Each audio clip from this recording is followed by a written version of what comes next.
سے ہم اما بعد فقد قال الله في كتابه الكريم بسم الله الرحمن الرحيم ولقد آتيناك سبعا من المثاني والقرآن العظيم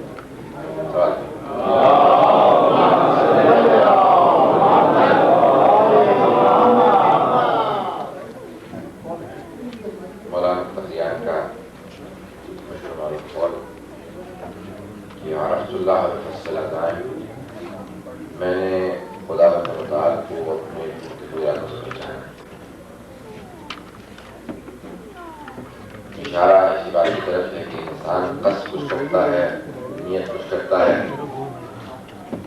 اور جب اس سے پورا نہ اتر سکے تو اس کو یہ اندازہ ہو جاتا ہے کہ کوئی اور بڑی طاقت انسان کے اس پورے کے پورے نظام میں اس سے زیادہ قدرت بھی رکھتی ہے اور اس سے زیادہ ہر نظام کو اپنے قابو میں رکھے ہوئے۔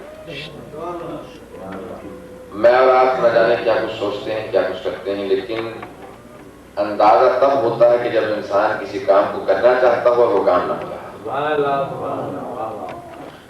مولا یہ بتانا چاہتے ہیں کہ میں وہ کہ جو مردوں کو بھی زندہ کر دیتا ہوں، میں یہ بتانا چاہتا ہوں کہ کوئی ایسی طاقت ہے جو مجھ سے بالا تر ہے، اور جو مجھ سے بالا تر ہے اسی کو خدا کہا جاتا ہے۔ پیغمبر اسلام کی مشہور معروف حدیث بھی ہے، مجھے آیت سے متعلق اب اتنا زیادہ میں نہیں پیش کر سکوں گا۔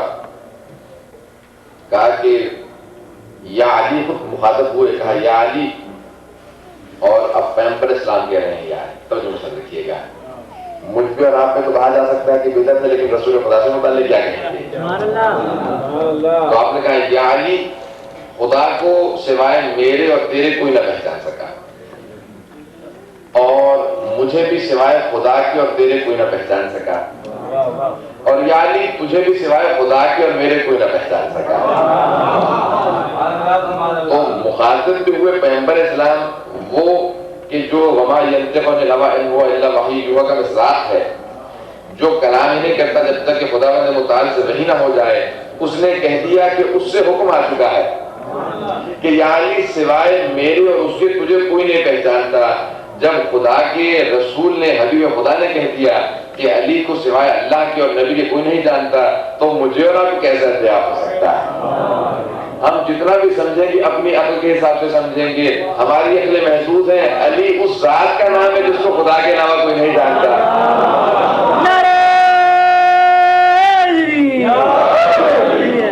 یہ دوسرے الفاظ میں یوں کہوں کہ علی اس ذات کو کہا جاتا ہے کہ جس کو لامحدود کے علاوہ کوئی نہیں جانتا، جو لامحدود کی حدود میں ہو۔ تو جو کیجیے گا، اس کی حدود کو ہم کیسے پہچان سکتے ہیں کہ جن کو اپنی حدود کا اندازہ نہیں کتنی چھوٹی ہے؟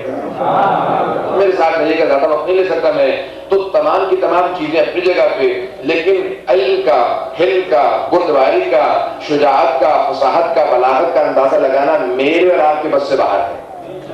اور ایک پیش کرنا چاہتا ہوں، صرف علم کی ایک سادہ سی مثال دوں گا تیزی سے چلتے ہوئے۔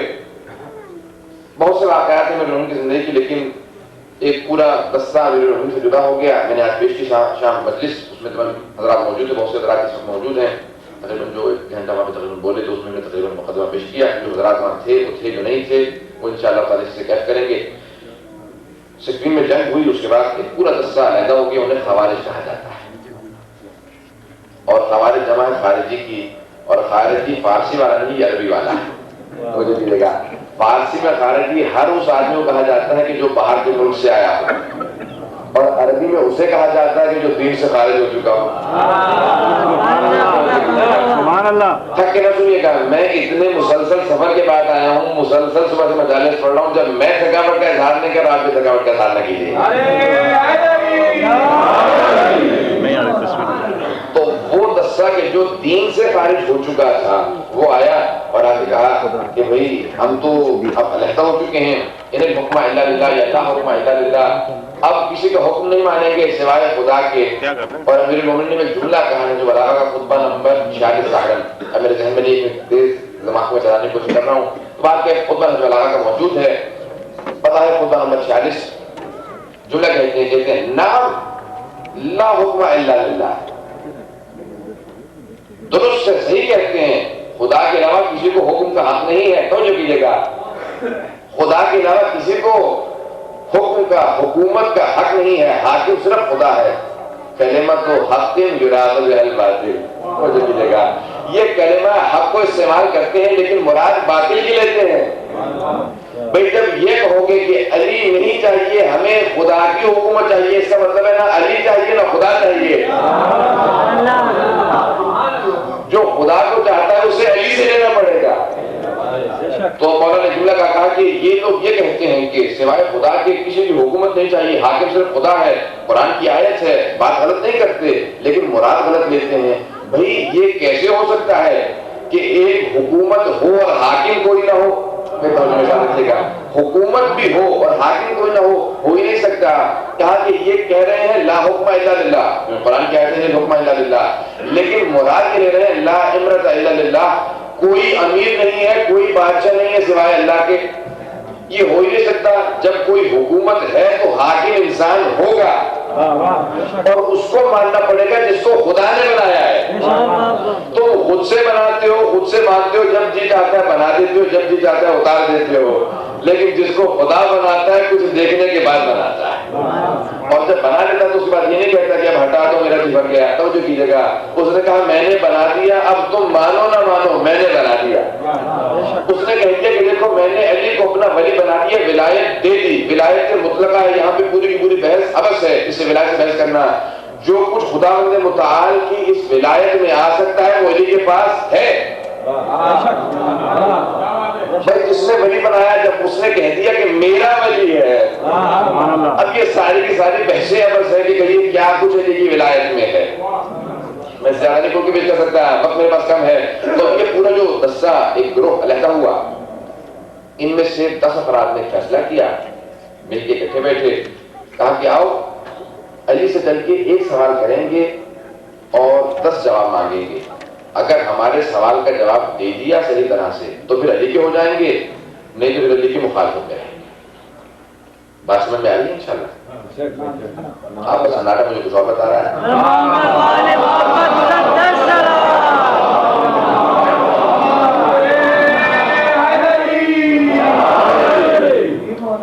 تو کہا کہ سوال کریں گے، اگر جواب ہمارے حساب سے صحیح دیا تو پھر علی کی طرف ہو جائیں گے، وإلا مخالفت میں رہیں گے۔ آئے تو کہا کہ بھئی اکٹھے جانا مناسب نہیں ہوتا ہے، کہیں ایسا نہ ہو کہ علی کو سازش معلوم ہو جائے۔ یہ جانتے نہیں تھے کہ یہ وہ نہیں جانتے جو علی جانتے ہیں۔ سبحان اللہ۔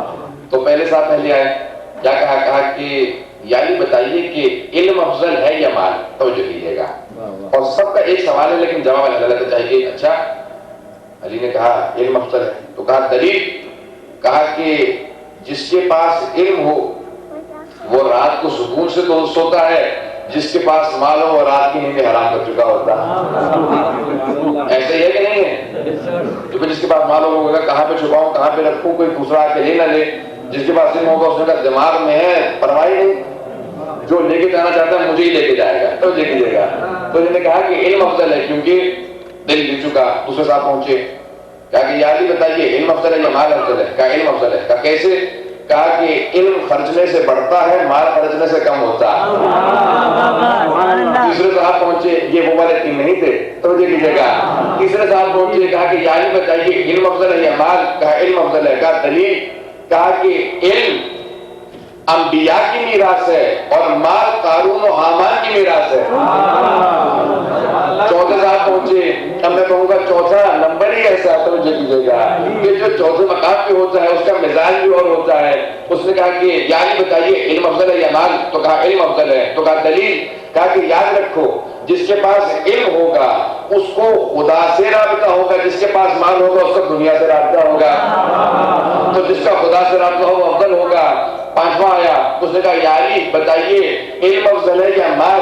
تو کہا جس کے پاس علم ہو وہ کہتا ہے الہی ما عبدنا کا حق ہے عبادت، پروردگار تیری عبادت کا حق ادا نہ ہو سکا، اور جس کے پاس مال ہو وہ کہتا ہے ہمارا ربکم الاعلیٰ، میں تمہارا سب سے بڑا رب ہوں۔ پھر انہوں نے یہی کہا تھا۔ تو کہا 10 نے سوال کیا، میرے پاس زیادہ وقت نہیں ہے، مجھے آپ کے سامنے پیش کرنا ہے اس خطبے کو مجھ سے آج درخواست کی گئی کہ سکینہ کے مسائل پڑھنے ہیں تو انشاءاللہ پیش کروں گا، لیکن آپ غور کیجیے گا جو خطبہ پیش کرنا چاہتا ہوں میں اپنے ذہن میں پورا مضمون بنا کے آیا تھا، شام کے دربار کے عنوان سے تاخیر ہو گئی تو پورا کا پورا مضمون لے کے چلنا چاہتا تھا۔ وَلَقَدْ آتَيْنَاكَ سَبْعًا مِنَ الْمَثَانِِ وَالْقُرْآنِ الْعَظِيمِ، اے حبیب ہم نے آپ کو عطا کی 7 دہرائے ہوئے، ہم نے آپ کو عطا کی 7 دہرائے ہوئے، کل پیش کر چکا 7 دہرائے ہوئے 14 معصومین ہیں، اور قرآن عظیم ہم نے قرآن عظیم اور 7 دہرائے ہوئے آپ کو عطا کیے۔ رسول خدا سے خداوند متعال نے کلام کرتے ہوئے کہا کہ ہم نے آپ کو 7 عطا کیے۔ وَلَقَدْ آتَيْنَاكَ، الفاظ یاد رکھیے گا عربی کے ہیں، آتَيْنَاكَ۔ امام سجاد کا دربار شام میں خطبہ ہے،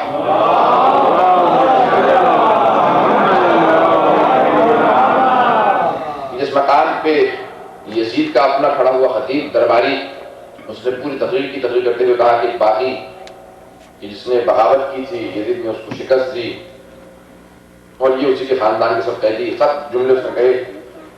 ایک مرتبہ وارث سے ممبر سلونی کھڑا ہوا کہ جس کے جج نے کہہ دیا تھا کہ سلونی قبل ان تفقدونی، اب اس کا وارث کھڑا ہوا، اس نے کہا کہ ایھا الخطیب، اے بولنے والے، خطاب کرنے والے، تو نے مخلوق کی رضایت کے لیے خدا کو ناراض کیا ہے، تو بول چکا، اب میری سن، میرے ساتھ رہیے گا۔ پورے منظر کو اپنے ذہنوں میں جمع کے رکھیے گا تاکہ کو بات پوری انشاءاللہ امام سجاد کی سمجھ میں آ سکے۔ کہا کہ تو نے مخلوق کو، یزید کو راضی کرنے کی خاطر خدا کو ناراض کر دیا۔ امام بتانا چاہتے تھے کہ دیکھ جو خدا کو راضی کرنا چاہتا ہے تو ہم ہی راضی کرے، اگر تو نے ہمیں راضی نہیں کیا تو خدا کو ناراض کر دیا۔ اب آئے امام سجاد اور ایک مرتبہ اسی مقام پہ جان کھڑے تھے، خطبہ دینا شروع کیا، آپ بولنا چاہتے تھے لیکن ایک مرتبہ یزید نے کہا خاموش ہو جائیے، آپ کی بات سننا نہیں چاہتے۔ امام سجاد نے کہا کہ میں تو ویسے ہی قیدی ہوں، میں تو کچھ کر بھی نہیں سکتا، صرف خطاب کروں گا، اگر اجازت دے دے تو بات کروں۔ تو کہا جاتا ہے پورے کے پورے دربار میں 800 افراد یا 500 افراد کے خلاف روایت موجود تھے، سب نے کہا اس کے ہاتھوں میں ہتکڑیاں ہیں، پاؤں میں بیڑیاں ہیں، گلے میں توق ہے، یہ کیا کرنے کا، بولنے کو اسے بھی بھئی یہ سب نہیں جانتے تھے کون ہے، لیکن یزید جانتا تھا اگر موقع ملا تو سب کو، اگر اس نے بولنا شروع کیا سب کی بولتی بند ہو جائے گی، توجہ کیجیے گا۔ تو کہا کہ اچھا اگر تم سب زور دیتے ہو تو چلے بولنے دیتے ہیں، توجہ کیجیے گا۔ امام کھڑے ہوئے، فصاحت و بلاغت کا شہنشاہ، قرآن کا وارث، رسول خدا کا وارث، علی و زہرا کا وارث، حسن و حسین کا وارث، اب ایک مرتبہ جو کھڑا ہوا تو کہا انا ابن مکہ و مینا، میں مکہ کا بیٹا ہوں، میں مینا کا بیٹا ہوں، میں عرفات کا بیٹا ہوں، میں ان سب چیزوں کا وارث ہوں، میں قرآن کا بیٹا ہوں، میں سنت کا بیٹا ہوں، میں رسول کا بیٹا ہوں۔ اب جو کلام کرنا شروع کیا اس جلالت و ہیبت سے کلام کرنا شروع کیا، امام کے ماتھے چلے گئے اپنے فضائل کو، کہا کہ اوتینا سبعہ وفضلنا بالستہ، توجہ کیجیے گا میرے ساتھ، اوتینا ستہ وفضلنا بالسبعہ، میں نے قرآن کی آیت نے پیش کی، وَلَقَدْ آتَيْنَاكَ، ہم نے آپ کو عطا کیے، خدا کہہ رہا تھا رسول خدا سے، ہم نے آپ کو عطا کیے، 7 دہرائے ہوئے۔ امام سجاد کہہ رہے تھے ہمیں عطا، اوتینا ہمیں عطا کیے گئے۔ میں قرآن کہہ رہا تھا فَاسْأَلُوا أَهْلَ الذِّكْرِ، اہل ذکر سے پوچھو، امام علی کہہ رہے تھے سلونی قبل ان تفقدونی۔ میں توجہ کیجیے گا، ہم میں اہل بیت کا فرق کیا ہے سننا چاہتے ہیں؟ میں مقامتی سے گزر رہا ہوں، حضرات ساتھ میں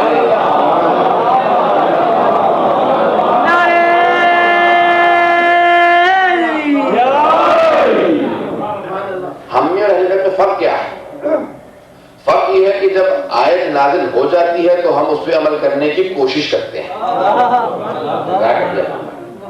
جب آیت نازل ہو جائے تو ہم اس پہ عمل کی کوشش کرتے ہیں۔ اہل بیت وہ ہیں کہ جو عمل کرتے ہیں پھر آیت نازل ہوتی ہے۔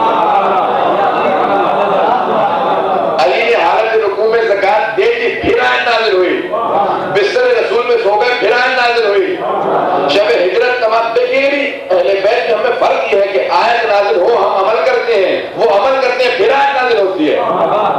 تو ہم آیت کے محتاج، آیت اہل بیت کی محتاج۔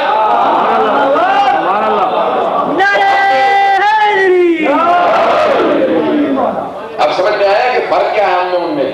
زمین و آسمان کا فرق ہے، وہ نور ہے، وہ خاک ہے، تو فرق یہ ہے۔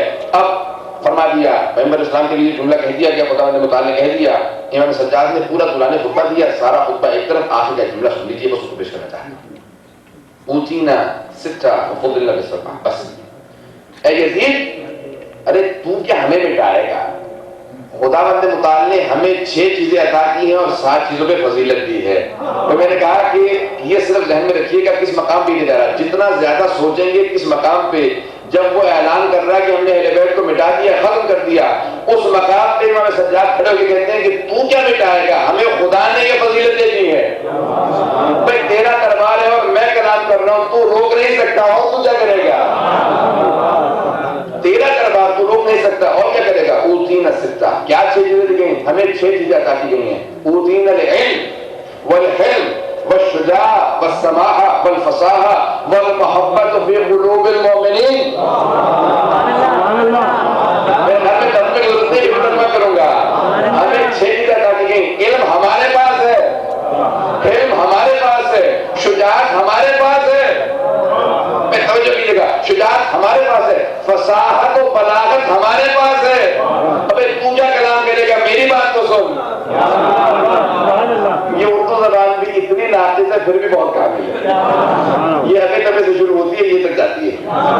توجہ کیجیے گا میرے ساتھ. تو آپ نے کہا تو کیا کلام کرے گا, اب میری فصاحت و بلاغت تو سن. ہمیں سماحت دی گئی, بزرگی دی گئی, رسپیکٹ, عزت, مقام دیا گیا. ارے تو اپنے دربار میں کچھ مقام نہیں رکھتا, میرے مقام کو دیکھ. تیری میں ہوں یا تو, بظاہر ہاتھوں میں میرے ہتھکڑیاں ہیں, لیکن تیری زبان پہ تالا لگا دیا. اب بات کر کے بدلا, خاموش ہو گئی, کچھ نہیں بولتا. سناٹے کا عالم, جیسے امامہ بڑا ہونے لگا, تک دھسنے لگا, جوتے بڑے ہونے لگے, ابا اترنے لگی. کہا اس کو کس نے بولنے کے لیے کہا تھا؟ مجھے کہے گا جب اس کو بولنے کے لیے کہا سب خاموش ہو جائیں گے. کہا دیکھ, علم ہمارے پاس, حلم ہمارے پاس, شجاعت ہمارے پاس, فصاحت و بلاغت ہمارے پاس, سماحت و بزرگی ہمارے پاس, اور یاد رکھ مومنوں کے دلوں میں محبت ہمارے پاس. بھائی شام کے دربار کو تو خرید سکتا ہے, مومنوں کے دلوں کو نہیں خرید سکتا.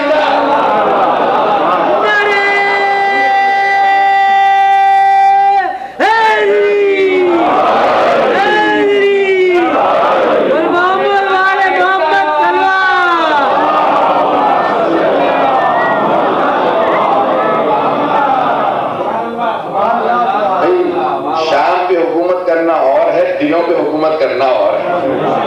تو امام سجاد نے کہا تو جتنی حکومتیں کرنا چاہتا ہے کر لے, یاد رکھ دلوں پہ ہماری حکومتیں ہیں. اور ایسی زبان کاٹ کے جاؤں گا کہ تیری نسلیں یاد رکھیں گی. اگر بات نہیں, اگر بات نہیں تو نسلیں یاد رکھیں گی تیرے دربار میں تجھے شکست دے کے جا رہا. اگر روک سکتا ہے تو روک لے. امام نے کہہ دیا, قرآن نے کہا تھا کہ ہم نے عطا کر دیا, امام سجاد کہہ رہے ہیں ہمیں عطا کیا گیا. امام نے بتا دیا, دیکھ آیت کہہ رہی کہ ہم نے عطا کیا حبیب آپ کو, اور میں بتا رہا ہوں کہ یہ ہمیں عطا کیا گیا. اب پیش کروں گا, میرے جملے پر اگر صرف وقت نہیں ہے, میں انشاءاللہ تعالیٰ مسائل زیادہ پیش کرنے ہیں. ایک ایک لفظ پہ امام کی طرح غور کریں نظر ہے, جیسے صرف ایک ایک لفظ پہ. پورے خطبے کے صرف ایک جملے کی تھوڑی سی وضاحت کروں گا, اگر آپ حضرات سن سکے اور انشاءاللہ میں بیان کر سکا تو پیش کروں گا. ویسے تو خود سے امام کے کسی کلام کو گستردہ کر کے اس کی تفسیر کرنا مجھ جیسوں کے بس کی بات نہیں ہے. کسی امام کی ضرورت ہوتی ہے جو امام کے کلام کو پیش کر سکے. اسی لیے شاید علی نے کہا تھا کہ کلام الامام امام الکلام, یہ کلام الہی سے پائنتر اور جتنے مخلوق کے کلام ہیں ان سے بالاتر ہوا کرتا ہے. تو اب کتنے جملوں کو لیجئے گا. امام نے کہا علم ہمیں عطا کیا گیا, یعنی بتانا یہ چاہتے تھے. بھئی توجہ کیجئے گا, میں کسی اور کے سامنے بات کروں, وہ کہے ارے ہم جیت چکے ہیں, میں کہوں علم تو ہمارے پاس ہے, اس کا مطلب ہے تو جاہل ہے. بھئی منہ پہ بات کرنا, بھئی دیکھیے گا, توجہ میں ساتھ رکھیے گا, ایک بات کر دینا اپنے گھر کے اندر اور ہوتا ہے, دشمن کے منہ پہ بات کرنا اور ہوتا ہے. امام نے کہا دیکھ تیرے دربار میں, تیری فوج کے سامنے, تیرے مہمانوں کے سامنے تجھے چیلنج دے رہا ہوں, جواب دے سکتا ہے تو دے. کہہ دیا علم ہمارے پاس ہے, یعنی تو جاہل ہے. علم ہمارے پاس ہے, تیرے پاس نہ بردباری نہ علم. شجاعت ہمارے پاس ہے. بھئی نہج البلاغہ کا خطبہ ہے جس کے لیے سید رضی کہتے ہیں کہ سب سے پیارا, یا مکتوب ہے, بلکہ مکتوب ہے, خطبہ نہیں ہے, خط ہے امام کا. 3 حصے نہج البلاغہ کے, پہلے خطبوں کا ہے, دوسرے خطوط کا, تیسرے امام کی فرامین ہے. دوسرے حصے کے اندر بظاہر 78واں امام کا لکھا ہوا خط جو معاویہ کے نام پہ لکھا ہے. اس نے ایک جملہ کہا تھا مولا سے, میں نے کہا نا وارث منبر سرونی سید سجاد پیش کرنا چاہتا ہوں, مناسبت صرف ایک جملے کی, صرف ایک جملے کی وضاحت کرنا چاہتا ہوں. اس نے جملہ کہا تھا, کہا کہ یار یہ مجھ سے کیوں مقابلہ کرتے ہیں, میں اور آپ ایک ہی جیسے تو ہیں، ایک ہی خاندان سے، توجہ ہے میرے ساتھ نہیں ہے؟ تو جا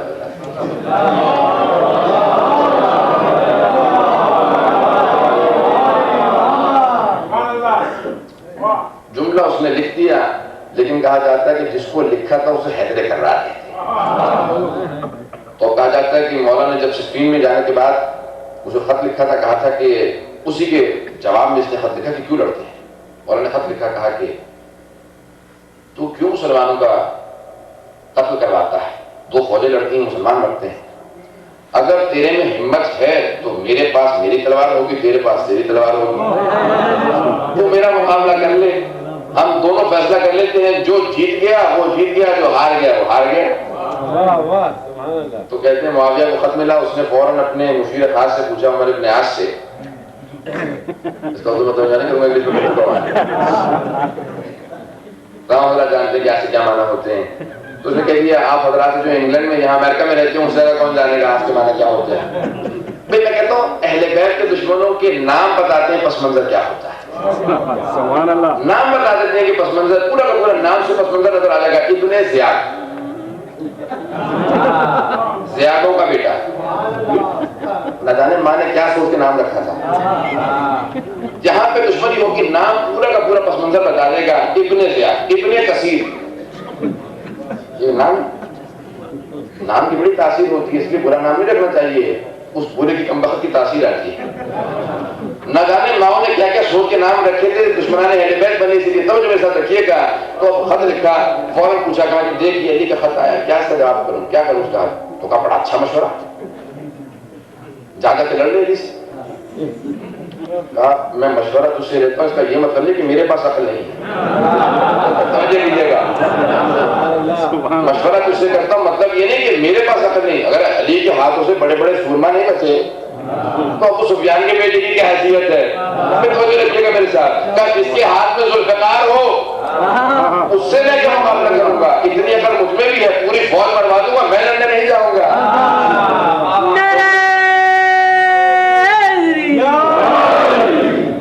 تو اس میں جواب لکھا تھا، کہا کہ اب اگر علی کو پیارا سا جواب نہ لکھوں تو سمجھ لو کہ پھر حیدر کرار ہے، سیف اللہ تو بڑے ہوں گے، حیدر سیف اللہ تو بڑے بڑے بندے چلے جائیں گے، اسد اللہ بڑے کم ہیں۔ اور میرے مولا کے ہاتھ میں جب سیف اللہ آئی تو دیوار پہ چپکی نظر آ رہی تھی، جب اللہ کی تلوار آئی نہ جانے کتنی ان پہ نسوانی تاریخ تھی کہ آئی ہی نکلتا ہے مجھ سے، میں زیادہ نہیں پیش کرتا گا، سننے کے موڈ میں نہیں ہے، بس زیادہ نہیں بات کروں گا۔ تو خط لکھا، مولا نے اس کا جواب دیا، اب مولا کا جواب جو اس نے خط لکھا تھا کہ آپ میں کیسے نہیں لڑنے کیا صورت خاندان سے، جواب لکھا، سید رضی کہتے ہیں مجھے مولا کے کسی بھی خط کے اندر ایسا خط نہیں ملا، میرا سب سے پسندیدہ خط ہے، اور سید رضی کا نہیں میرا بھی پسندیدہ ترین خط یہی ہے۔ توجہ کیجیے گا، مولا نے خط لکھا، کیا جواب دیا؟ معافی کو سننا چاہیں گے بدلا؟ سب کے کان میری طرف ہونے چاہیے۔ جواب لکھا مولا نے، کہا کہ اس معاویہ کے نام کے جس کے باپ کا پتہ نہیں، کہا تو مجھ سے مقابلہ کرے گا، میں ابو طالب کا بیٹا، میں ابو طالب کا بیٹا، تو مجھ سے کیا مقابلہ کرے گا؟ من النبی و منکم المکذب، نہیں وہ نام اٹھا کے دیکھے گا، ہم وہ ہیں، تو اپنے خاندان کا ہمارے خاندان سے مقابلہ کرتا ہے، میں بنی ہاشم سے، تو بنی امیہ سے، ہم وہ ہیں کہ جن کے خاندان سے نبی آیا، اور تو وہ کہ جس کے خاندان سے نبی کو چھٹلانے والا، منا جعفر الطیار ومنکم ہمارا تو لازم توجہ کیجیے گا، کہا کہ دیکھ ہم وہ ہیں کہ جن کے خاندان سے جعفر الطیار ومنا سیدۃ النساء العالمین، ہم وہ کہ جن کے خاندان سے سیدہ عالمیان ہے، ومنکم حمالۃ الحطب، تم میں سے لکڑیاں اٹھانے والی، کہ جس کے لیے قرآن نے بھی لعنت کی ہے، توجہ ہے میرے ساتھ کہ نہیں ہے؟ ومنا اسد اللہ واسد رسول، ہم میں سے اسد اللہ بھی ہے، اسد رسول خدا بھی ہے، اسد اللہ علی ہے، اسد رسول خدا حضرت حمزہ، تو کہا ہم وہ اور تم میں کون؟ ومنکم اسد الاحلاف، تم میں جھوٹی قسمیں کھانے والا، جھوٹی قسمیں کھانے والوں کا شیر، منا سیدہ شباب اہل الجنہ، ہم میں جوانان جنت کے سردار، ومنکم سبیۃ النار، تم میں جہنم کے بچے یعنی یزید۔ تو امام نے پورے کے پورے خطبے کے اپنے خط کے اندر لکھ دیا، کہ تم مجھ سے کیا مقابلہ کرے گا، تو ہے میں ہوں، بس زیادہ میں نہیں پیش کر سکتا۔ یہ اس وارث کا کہ کتاب کے نبی کے وارث کا پوتا دربار یزید میں دادا نے معاویہ کو خط لکھا تھا، پوتے نے یزید کو جواب دیا، کہا دادا آپ نے خط لکھا تھا، میں شفاہی جواب دے رہا ہوں، نہ وہ آپ کا جواب دے سکا نہ یہ میرا جواب دے سکے گا، آپ نے خط لکھا تھا، میں خطاب کر رہا ہوں، جواب دے سکتا ہے تو دے۔ ارے تو کیا مقابلہ کرے گا؟ علم ہمارے پاس ہے، علم ہمارے پاس ہے، شجاعت ہمارے پاس ہے۔ ارے ایک دربار میں اپنے ممبر پہ بیٹھ کے، اپنے تخت پہ بیٹھ کے، ممبر نہیں کہوں گا، تخت پہ بیٹھ کے پورے کے پورے اپنی فوج کے جھرمٹ میں ہوتے ہوئے کلام کرنا اور ہوتا ہے، توق اور زنجیروں کے ساتھ کلام کرنا اور۔ سبحان اللہ۔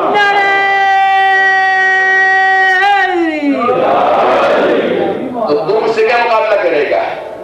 علم ہمارے پاس، علم ہمارے پاس۔ اور اب 3 جملے پیش کر چکا، سیدھا وضاحت نہیں کروں گا، 3 جملے اور سن لیجیے۔ فصاحت ہمارے پاس، میں کہوں گا فصاحت بلاغت سے تعلق ہے۔ ہمیں ایسے بھی نبی نظر آئیں گے جو کہیں گے رب اشرح لی صدری ویسر لی امری واحلل عقدۃ من لسانی یفقہوا قولی، پروردگارہ میرے سینے کو چوڑا کر دے، امر کو آسان کر دے، میری زبان کی گرہ کو کھول دے تاکہ میرے کلام کو سمجھ سکیں۔ پیغمبر اسلام کے لیے اسی طرح کے جملے ملیں گے، لیکن کہیں یہ نہیں کہا کہ میری زبان کی گرہ کو کھول دے، کیونکہ اہل بیت انہیں کہا جاتا ہے کہ جن کے ایک آدمی کے کلام کرتا کو نہج البلاغہ کہتے ہیں۔ جو کلام کر دے تو وہ نہج البلاغہ بنتی ہے یا صحیفہ سجادیہ بنتی ہے۔ امام نے کہا تو کیا جواب دے گا؟ اچھا فصاحت و بلاغت ہمارے پاس ہے۔ اگر فصاحت ہے وہ دیکھیے گا، توجہ کیجیے گا، کسی میں کہا جاتا ہے نا کہ ہر ایک انسان کی اچھی صفت لینی چاہیے، بری صفت نہیں لینی چاہیے۔ اچھی بات سے یاد کرو، جب پوچھا کسی نے مولا آپ دربار سے ہو کے آئے تھے، امام سجاد سے کسی نے کہا، البتہ یہ جملہ میں نے خود نے پڑھا کسی بزرگ عالم سے سنا ہے، کہا کہ مولا آپ دربار یزید سے ہو کے آئے، آپ نے یزید کو کیسا آدمی پایا؟ کہا اچھا شاعر تھا۔ توجہ کیجیے گا، اچھا شاعر تھا، ساری برائیاں مولا کوئی بھی کہتے تھے، کچھ بھی کہتے تھے، شرابی تھا، زانی تھا، یہ تھا وہ تھا، آپ نے کہا اچھا شاعر تھا۔ جس کو امام اچھا شاعر مانتے ہو اس کے سامنے کھڑے ہو کے کہیں کہ میرے پاس فصاحت ہے۔ میں توجہ کیجیے گا، کہا تو اتنا بڑا شاعر، میری فصاحت و بلاغت کا جواب تو دے کے دیکھ۔ جس کو خدا نے فضیلت دی ہو اس کے سامنے سارے ہیچ نظر آتے ہیں۔ جتنا بھی بڑا شاعر ہوگا امام کے قدموں کی خاک نہیں بنتا۔ لہٰذا باللہ یہ جملہ کہنا بھی غلط ہے، ہم کہتے ہیں قتل الحسین، کبھی نہیں کہتے قتل یزید حسینہ۔ توجہ میرے ساتھ رکھیے گا، عربی میں ایک قانون ہے، کہا جاتا ہے کہ بعض اوقات فاعل کو حذف کر دیا جاتا ہے اس لیے کہ وہ اتنا پس ہوتا ہے کہ مفعول کے ساتھ اس کا نام لینا بھی جائز نہیں ہوتا یا درست نہیں ہوتا، مفعول کی توہین ہوتی ہے۔ سید الشہداء مقتول ہے، یزید قاتل ہے، کبھی نہیں کہتے کہ یزید نے ہمیں حسین کو قتل کر دیا، ہمیشہ کہتے ہیں حسین کو قتل کر دیا گیا۔ یعنی یزید اتنا پست و پلید ہے کہ اس کا نام حسین کے نام کے ساتھ لیا نہیں جاتا۔ تو سید سجاد نے اس کا ثبوت دے دیا، دربار میں کہہ دیا کہ فصاحت و بلاغت تو میرے پاس ہے، تو جواب لے گیا، تیرے دربار میں تجھے خطاب کر رہا ہوں۔ اور سماحت یعنی بزرگی، کہا جاتا ہے کہ بہت بڑے بڑے افراد ہوتے ہیں لیکن کچھ جوان بھی ایسے ہوتے ہیں جو بوڑھوں میں بزرگ نظر آتے ہیں۔ سمجھ لیجیے گا، احترام بوڑھوں کا نہیں کیا جاتا، اس جوان کا کیا جاتا ہے۔ شاید سب سے بڑی ان کی مثال ہمارے ائمہ علیہ السلام ہوں گے، بڑے بڑے افراد گزرے ہیں، لیکن کہہ دیا کیا کہا جب ابن قحافہ نے اپنے بیٹے سے پوچھا، کون کے بہت زیادہ تو بہت زیادہ سو رہے ہیں، پہلے کہ باپ نے ان سے پوچھا، کہا کہ بھئی تمہیں کس نے خلیفہ بنا دیا؟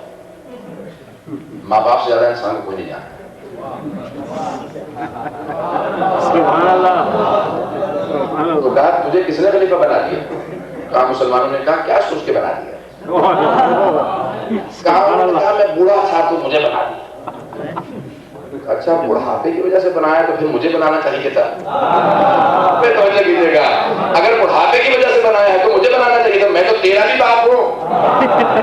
واقعی باپ تھا تو کہا کہ میں تو تیرا بھی باپ ہوں، مجھے بنانا چاہیے تھا، کیونکہ اگر بڑھاپے کی وجہ سے بنایا تو میں تجھ سے بڑا ہوں۔ مولا نے جملہ کہہ دیا، کہا دیکھ بعض جوان ایسے ہوتے ہیں کہ جو نہ جانے کتنے بوڑھے اکٹھے ہو جائیں، ایک پلڑے میں رکھ دو اس جوانی کی، ایک جوانی کا ایک قدم سب کے بڑھاپے میں افضل ہوتا ہے۔ تو علی ایسا تھا کہ سجاد ایسا تھا، 23 سے 24 برس کے سن مبارک سید سجاد کا، کہا جتنے بوڑھے لانے لیا لیکن میں ہی ہوں۔ تو جو دوں گا، اور میں کہوں گا یہ تو ایک طرف بات کر دیجیے، ہمارے آخری ائمہ علیہ السلام کو دیکھ لیجیے، امام محمد تقی کو دیکھیے، علی نقی علیہ السلام کو دیکھیں، آپ دونوں کے دونوں نظر آئیں گے، مامون جیسا بڑا اور بوڑھا آدمی آدمی یا اتنا قابل فاضل آدمی کیا کہے گا، کیسا کیا کہتا نظر آتا ہے؟ جب امام قدر سے ملا تو گزرتے ہوئے اچانک ایک جملہ کہا، بس فصاحت و بلاغت کی مثال دینا چاہتا ہوں، مسائل کی طرف آ رہا ہوں. فصاحت و بلاغت کی آپ نے مثال سن لیجیے. بس میں جانتا ہوں کہ آدھا گھنٹہ میں نے پڑھا لیکن پھر بھی زیادہ ہے. فصاحت و بلاغت ائمہ علیہ السلام کے پاس کیا کہا؟ اعلان کر دیا اس کے غلاموں نے، یہ اس کے کارندوں نے، ہٹ جاؤ بادشاہ آ رہا ہے، سب بچے راستہ خالی کر دو. سب کے سب بچے بھاگ گئے، لیکن کہا جاتا ہے بھاگنے والے اور ہوتے ہیں. امام کھڑے رہے. اس نے کہا کہ اس بچے کے چہرے پہ جو جلال اور رعب ہے وہ اس کے بزرگوں میں نظر آیا تھا. یہ ہو نہ ہو خاندان رسالت سے یہ ہوگا، یہ سلالہ رسالت ہے. فوراً گھوڑے سے اتر آگے آیا. کہا جب سب بچے بھاگ گئے تھے تو تم کیوں نہیں بھاگے؟ سب بچے بھاگے تم کیوں نہیں بھاگے؟ کہا نہ سڑک اتنی تنگ تھی کہ میرے کھڑے ہونے سے تیرا راستہ رک جائے. یہ امامت بول رہی ہے. نہ سڑک اتنی تنگ تھی کہ میرے کھڑے ہونے سے تیرا راستہ رک جائے، اور نہ ہی میں نے کوئی ایسا جرم کیا کہ تجھ سے ڈرتا پھروں. میں ڈرے تو وہ کہ جس نے کوئی جرم کیا، میں نے تو جرم نہیں کیا. کہا کہ یہ کیا کر رہے تھے آپ یہاں پہ؟ کھیل رہے تھے. کہا کہ ہاں میں اس بکری کو سجدہ کرنا سکھا رہا تھا. کہا بکری کو سجدہ کرنا سکھا رہے تھے؟ کہا ہاں سرکش جانوروں کو خدا کے سامنے مسجود کرنا ہمارے بچپنے کا کھیل ہے.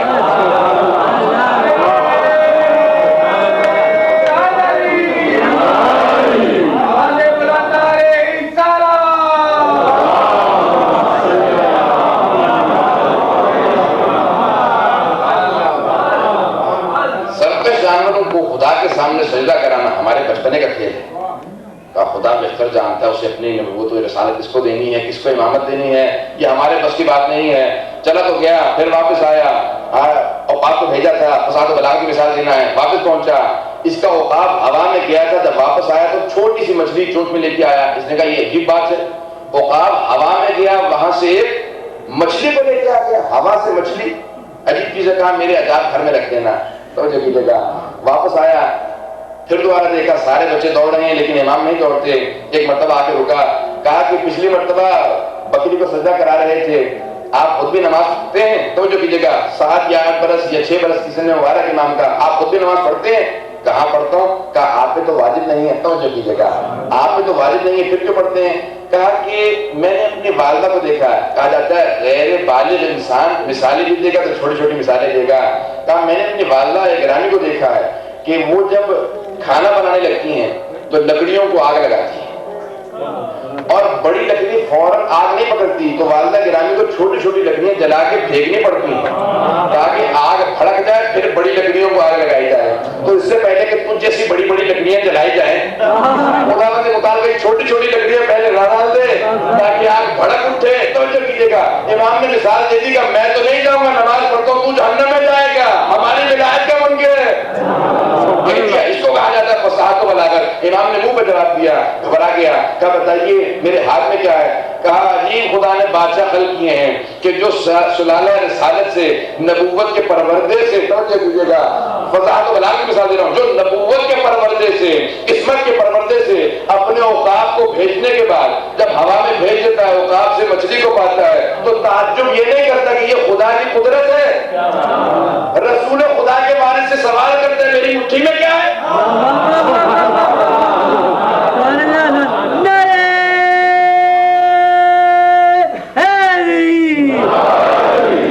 وارث رسالت سے، وارث عصمت سے سوال کرتا ہے میری مٹھی میں کیا ہے؟ گھبرا گیا. کہا کہ جو ہو سکتا ہے میں نے امتحان کر کے دیکھ لیا، یہی وارث امامت ہے، یہی وارث رسالت ہے. میں کہوں گا کہ ہمیں پہچان ہو نہ ہو دشمن جانتا ہے.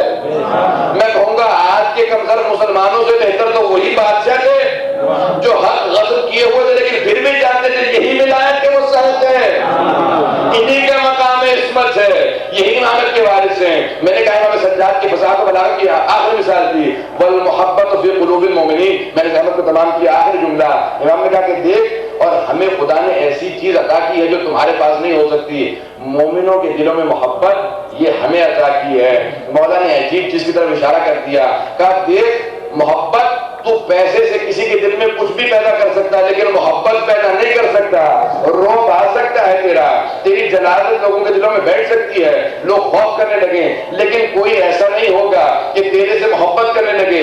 جب تک پیسہ رہے گا، تیری حکومت رہے گی، لوگ تجھ سے سے ڈرتے بھی رہیں گے, پیسے کا احترام بھی کرتے رہیں گے, لیکن جیسے ہی پیسہ گیا, حکومت گئی, تیرا روب بھی ختم ہو جائے گا, تیرے جتنے بھی لوگوں کے روابط ہیں وہ بھی ختم ہو جائیں گے. لیکن ہمیں جو خدا نے مومنوں کے دلوں میں محبت دی ہے, ہمارے پاس پیسہ ہو ظاہری اعتبار سے یا نہ ہو, مومنوں کے دلوں میں محبت ہمیشہ رہے گی. تو پوری کی پوری دنیا میں اپنی حکومت چلاتا ہے, ہم ان مومنوں کے دلوں میں حکومت کرتے رہیں گے. امام نے بتا دیا, اس کے دربار میں ایسا جواب دیا, کہا کھڑے ہو جائیے, ارے مؤذن اذان دے دے. ایک مرتبہ اذان شروع ہو گئی, اذان کا سننا تھا, کہتے ہیں کہ اذان ہو رہی تھی, امام سجاد نے صبر کیا, کہا اللہ اکبر. امام نے کہا کما ہوا عہدو, میں گواہی دیتا ہوں کہ ہاں خدا ایسا ہی ہے. پھر اللہ اکبر کہا, 4 مرتبہ تکبیر ہو چکی, کہا اشہدو ان لا الہ الا اللہ, کہا کہ ہاں میں گواہی دیتا ہوں کما ہوا عہدو اشہدو ان لا الہ الا اللہ. ایک مرتبہ کہا اشہدو ان محمد رسول اللہ, کہا رک جا, آگے بڑھنے نہیں دوں گا. یزید بتلائیے تیرے نانے کا نام ہے یا میرے نانے کا نام ہے؟ اب یہ سوال کرنا تھا. یزید خاموش ہے, جواب نہیں دیتا. کہا اگر تو یہ کہے گا تیرے نانے کا نام ہے تو تو جھوٹا ہے, اور اگر میرے نانے کا نام ہے تو بتا کہ جس کی کلمے کو اپنی اذان میں پڑھتا ہے ان کے نواسے کو کیوں شہید کیا ہے, اس کے نواسے کو کیوں شہید کیا. آج بھی جناب سکینہ کے مسائل پڑھنے ہیں, میں دربار پڑھنا چاہتا تھا لیکن دربار سے جب جملے سن لیجیے. یزید نے کہتے ہیں کہ ایک مرتبہ سوال کرنا شروع کیا, کہا یہ مرد کون ہے؟ کہا کہ یہ علی بن حسین ہے. کہا کہ میں نے تو یہ سنا تھا کہ علی بن حسین کربلا میں مارا گیا, یہ ایک ہی مرد کی علی بن حسین؟ کہا کہ نہیں, ذاکا علی, وہ میرا بھائی علی اکبر تھا. کہا کہ اچھا وہ علی اکبر مارا گیا, اچھا وہ علی اکبر مارا گیا تھا, اور سارے کے سارے مرد ہیں, یہ ننھا صدر کس کا ہے ایسے پہ؟ کہا یہ علی بن حسین ہے. کہا یہ بھی علی ہے, تیرے باپ کو کوئی اور نام نہیں ملا تھا, اپنے سارے لڑکوں کے نام علی رکھ دیے. کہا میرے بابا کہتے تھے اگر میرے 100 بیٹے ہوتے تو میں سب کا نام علی رکھ دیتا. میں جملہ کہوں گا, جس معاویہ کو حسرت تھی کہ میں پوری کی پوری کائنات سے علی کا نام مٹا دوں, آج اسی کے دربار میں علی علی ہو رہا تھا. شاید حسین نے اسی لیے علی اپنے سارے بیٹوں کے نام رکھے تھے. میں قربان ہو جاؤں حسین تیری عظمتوں پہ, تو نے پیغام پہنچا دیا. کیا پیغام پہنچایا؟ کہا دیکھ جس کو تو مٹانا چاہتا تھا, آج تیرے دربار میں سب کہہ رہے ہیں یہ بھی علی بن حسین ہے, وہ بھی علی بن حسین ہے, یہ جو کلام کر رہا ہے یہ علی بن حسین ہے. وہ ایک مرتبہ خطاب کر دیا تاکہ یہ ساری مسئولات بزرگ ہیں, یہ 4 برس کی بچی کون ہے, یہ چھوٹی سی بچی کون ہے. ایک مرتبہ بچی کا منہ ہلا لیکن آواز نہیں آئی. میں کہوں گا کہ آج اگر کسی کے دل میں اولاد والوں کے سینے میں دل ہے تو آنسو کو نہ روکیے گا. سوال یہ کہا کہ دیکھو میں 2 دن مسائل پڑھ چکا جناب سکینہ کے, یہاں پہ اور مقامات پہ آج پیش کروں گا. آپ کو مسائل ملتے نظر نہیں آئیں گے کیونکہ اہل بیت کے مسائل اتنا زیادہ ہے. کبھی اس پہلو کو بیان کرتا ہوں, کبھی اس پہلو کو, کس پہلو کو بیان کروں. جناب زہرا کا ہر پہلو میں ہاتھ نظر آتا ہے. کیا کروں جناب زہرا, آپ کی موتی سے خطاب ہے. پھر پوچھا کیا بات ہے, جواب کیوں نہیں دیتی. اب جو چھڑکا بی بی کو حسین اور عباس کی محبت کی عادت تھی, چھڑکی کی عادت نہیں تھی, آنکھوں میں آنسو آ گئے.